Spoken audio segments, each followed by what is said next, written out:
வணக்கம் my dear brothers and sisters, எல்லோரும் எப்படி இருக்கீங்க? நல்லா இருக்கீங்களா? ஓகே, இன்றைக்கி சின்ன ஒரு பதிவு தான்.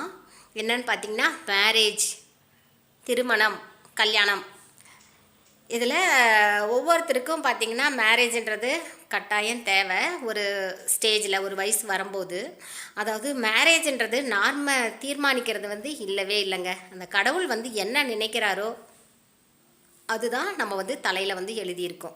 அதை நிச்சயமாக மாற்ற முடியாது. நாம் நினைப்போம் நம்ம பையனுக்கோ பிள்ளைக்கோ அம்பானி மாதிரி ஒரு பையன் வேணும், அம்பானி மாதிரி ஒரு பொண்ணு வேணும் அப்படின்னு சொல்லிட்டு. பட் நம்ம கடவுள் என்ன நினைக்கிறாரோ அதுதான் நமக்கு கிடைக்கும். அதை நம்ம அக்செப்ட் பண்ணிக்கணும். ஓகேவா? So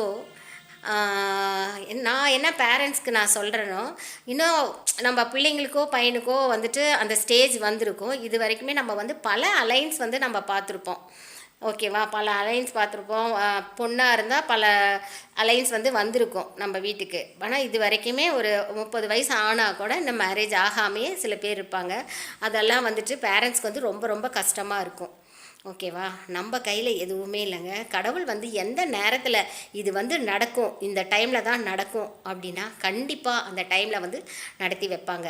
so my brothers and சிஸ்டர்ஸோட பேரண்ட்ஸ் எல்லாம் தயவுசெய்து இதுக்காக பையனுக்கோ பொண்ணுக்கோ அந்த வயசு வந்துருச்சு, கல்யாண வயசு வந்துருச்சு, இன்னும் கல்யாணம் ஆகலையே அப்படின்னு நினச்சிட்டு தயவுசெய்து ஃபீல் பண்ணாதீங்க.